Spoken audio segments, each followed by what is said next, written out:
السلام علیکم ورحمۃ اللہ وبرکاتہ۔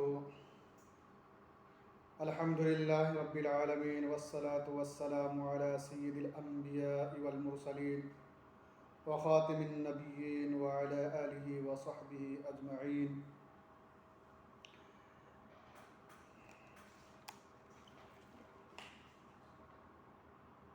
میرے محترم بزرگوں اور دوستوں، ام المومنین حضرت خدیجہ رضی اللہ عنہ بنت خویلد رضی اللہ عنہ کے متعلق سے آپ لوگوں کے سامنے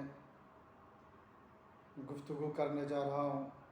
آپ لوگ اگر میری ویڈیو پر پہلی مرتبہ آئے ہیں تو میری ویڈیو کو لائک کریں اور سبسکرائب کریں اور اپنے دوستوں میں شیئر کریں۔ ام ہند حضرت خدیجہ رضی اللہ عنہ قبیلہ قریش سے تھی۔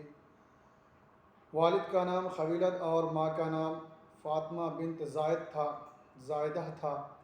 ولادت واقعہ فیل سے 15 سال قبل وفات 11 رمضان سن 1090 میں، نبوت سے 15 سال قبل حضور اکرم صلی اللہ علیہ وسلم سے نکاح ہوا۔ جب ان کی عمر 40 سال اور حضور صلی اللہ علیہ وسلم کی عمر مبارک 25 سال کی تھی، آپ رضی اللہ عنہ کے بطن سے حضور اکرم صلی اللہ علیہ وسلم کے 2 صاحبزادے قاسم اور عبداللہ پیدا ہوئے۔ طیب اور طاہر عبداللہ کے القاب ہیں، اور 4 صاحبزادیاں جن کا نام مشہور ہے، آپ لوگ بھی جانتے ہوں گے، حضرت زینب، حضرت رقیہ، حضرت ام کلثوم اور حضرت فاطمہ رضی اللہ عنہ کا تولد ہوا۔ آپ رضی اللہ عنہ حضور صلی اللہ علیہ وسلم کی عقد نکاح میں 25 سال 2 ماہ 10 دن رہی۔ عمر بوقت وفات 63 سال 6 ماہ میں ہوئی تھی۔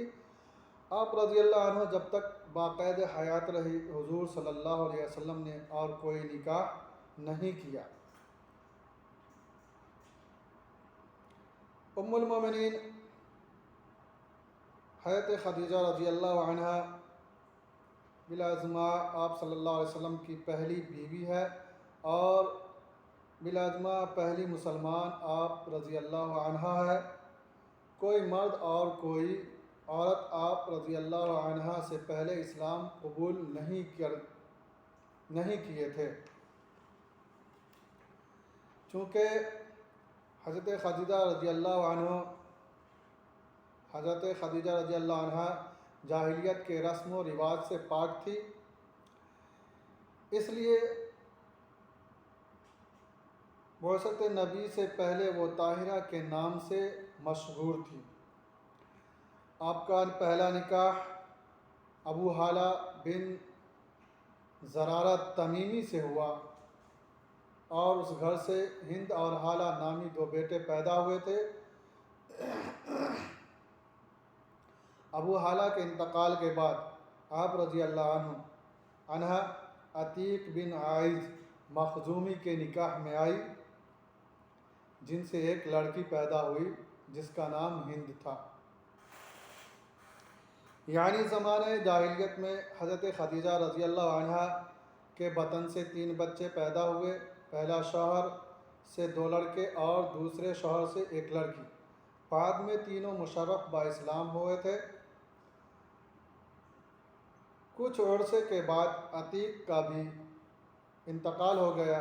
جب آپ رضی اللہ عنہ بیوہ ہو گئی تھی تو قریش کے ہر شریف آدمی آپ رضی اللہ عنہ کے ساتھ نسبت نکاح قائم کرنے کا مقتضی تھا،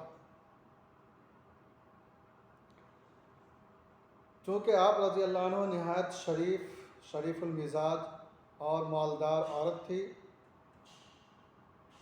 ادھر آپ صلی اللہ علیہ وسلم حضرت خدیجہ رضی اللہ عنہ کا مال لے کر تجارت کی غرض سے سفر میں گیا اور وہاں عظیم نفع کے ساتھ تجارت کا کام انجام دے کر جب آپ صلی اللہ علیہ وسلم واپس ہوئے تو حضرت خدیجہ رضی اللہ عنہ کو آپ صلی اللہ علیہ وسلم کے ساتھ ازدواجی تعلق قائم کرنے کا ازحد رجحان پیدا ہوا تھا۔ واضح رہے کہ جوں جوں زمانہ نبوت اور بعثت کا قریب ہوتا جاتا تھا، اس قدر آپ صلی اللہ علیہ وسلم کی کرامتیں اور آپ صلی اللہ علیہ وسلم کے ظہور کی بشارتیں ظاہر ہوتی جاتی تھیں۔ کبھی علماء توریت کی زبان سے اور انجیل کی بشارت سے، اور کبھی کاہنوں کی افواہ سے، اور کبھی ہواتف اور غیبی آوازوں سے آپ صلی اللہ علیہ وسلم نبی آخر الزماں ہونے کی بشارت سے آشکارا ہوتی تھی۔ توریت اور انجیل کا جو عالم آپ کو دیکھتا، یہی کہتا کہ یہی نونہال اور یہی نوجوان وہ پیغمبر آخر الزماں صلی اللہ علیہ وسلم ہونے والے ہیں، جس کی حضرت موسیٰ علیہ السلام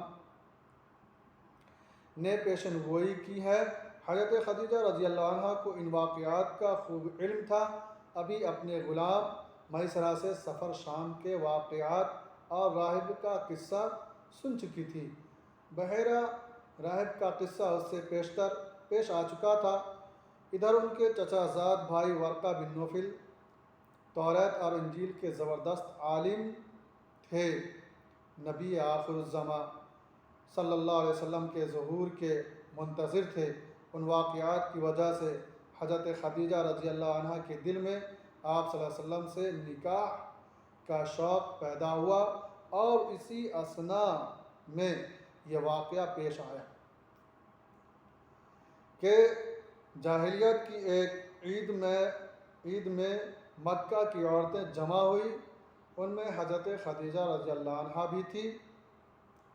دیکھتی کیا ہے کہ یکایک ایک شخص نمودار ہوا اور بلند آواز سے یہ ندا دی: اِنَّهُ سَيَكُونَ فِي بَلَدِكُنَّ نَبِيٌّ يُقَالُ لَهُ أَحْمَدُ فَمَنِ اسْتَطَاعَ مِنكُنَّ أَن تَكُونَ زَوْجَةً لَهُ فَلْتَفْعَلْ فَحَسْبُنَا إِلَّا خَدِیجَةَ فَغَضَتْ عَلَىٰ قَوْلِهِ۔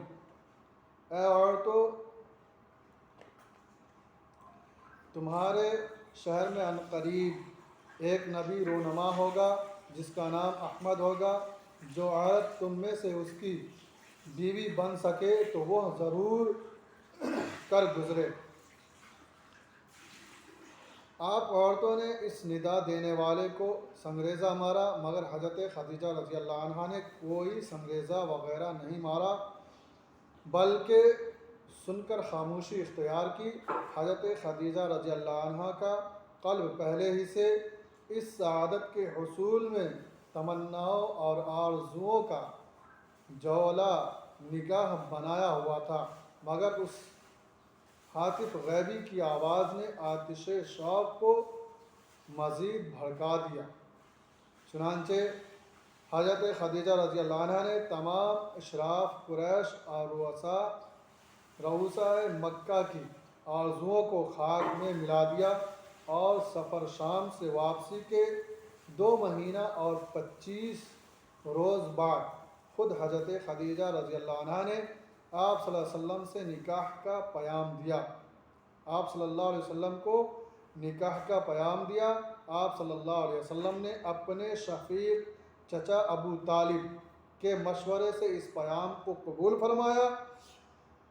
تاریخ معین پر آپ صلی اللہ علیہ وسلم نے اپنے چچا ابو طالب اور حضرت حمزہ رضی اللہ عنہ اور دیگر رؤسائے خاندان کی معیت میں حضرت خدیجہ رضی اللہ عنہا کے مکان میں تشریف لائے۔ موارد سے منقول ہے کہ حضرت خدیجہ رضی اللہ عنہا کے والد کا تو حرب فجار سے پہلے ہی انتقال ہو چکا تھا۔ نکاح کے وقت حضرت خدیجہ رضی اللہ عنہا کے چچا عمر بن اسد موجود تھا۔ ابو طالب نے خطبہ نکاح پڑھا، جس کا آخری مضمون یہ ہے: اما بعد، محمد وہ ہے کہ قریش میں جو جوان بھی شرف و رفعت اور فضیلت و عقل میں اس کے ساتھ تولا جائے تو وہ ہی بھاری رہے گا، مال میں اگرچہ وہ کم ہے، لیکن مال ایک زائل ہونے والا سایہ ہے اور ایک عاریت ہے جو واپس کی جانے والی ہے۔ یہ خدیجہ بنت خویلد کے نکاح کی طرف مائل ہے اور اسی طرح خدیجہ اس سے نکاح کی طرف مائل ہے۔ 20 اونٹ مہر مقرر ہوئے، سیرت ابن حشام میں لکھا ہے، اور حافظ ابو البشر دلعی فرماتے ہیں کہ مہر کی مقدار 12.5 اوقیہ تھی، ایک اوقیہ 40 درہم کا ہوتا ہے، لہٰذا کل مہر 500 درہم شرعی ہوئی۔ بعض روایات میں مذکور ہے کہ ایجاب و قبول کے بعد حضرت خدیجہ رضی اللہ عنہا نے ایک گائے ذبح کرائی اور کھانا پکوا کر مہمانوں کو کھلایا۔ چونکہ حضرت خدیجہ رضی اللہ عنہا کے بارے میں معاندین اسلام کا کوئی چوں چرا نہیں ہے، اور یہ نکاح قبل نبوت کا ہے، یعنی نبوت سے پہلے کا، اور ایک نکاح تو ہر ایک کے لیے عادتاً ہے، اس لیے آپ صلی اللہ علیہ وسلم کو ملی، شخصی اور ملکی کے ماتحت بطور خاص اندراز نہیں کیا گیا۔ تو میرے محترم بزرگوں اور دوستوں، اللہ کے رسول صلی اللہ علیہ وسلم کی بات جتنی بھی کی جائے، جتنی بھی گفتگو کی جائے، جتنے بھی واقعات بیان کی جائے، پھر بھی کم ہے۔ اس لیے ہم نے جو بھی کہا اس پر آپ لوگوں کو عمل کرنے کی اللہ تعالیٰ توفیق عطا فرمائے۔ میں اپنی گفتگو کو یہیں ختم کرتا ہوں۔ وآخر دعوانا ان الحمد للہ رب العالمین۔ السلام علیکم ورحمۃ اللہ وبرکاتہ۔